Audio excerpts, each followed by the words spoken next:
Buongiorno e ben ritrovati con l'informazione flash di New Sicilia. Queste le notizie più importanti della mattina.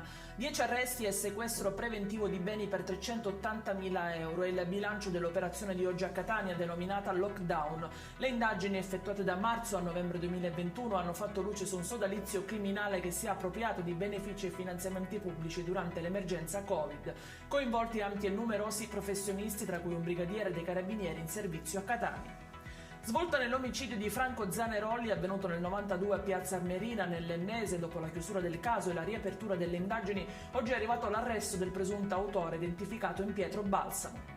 Rinviata a giudizio i 2 giovani accusati di violenza sessuale di gruppo e produzione di materiale pedopornografico. Il caso riguarda una ragazza di 15 anni costretta a subire violenza sessuale di gruppo venendo antifilmata. 2 anni dopo, il 18 maggio del 2017, la giovane si è tolta la vita gettandosi dalla rupe Atenea di Agrigento. Un turista è morto a causa di un malore che lo ha raggiunto in barca durante un'escursione a Vulcano, vittima un tedesco di 61 anni. L'uomo stava partecipando a un tour con un gruppo di persone quando, mentre si stavano avvicinando alla Grotta del Cavallo, è stato colpito da un infarto fulminante. La Corte di Cassazione ha rigettato il ricorso dei disastrati di via Castromarino a Catania che avevano impugnato il provvedimento di archiviazione del GIP.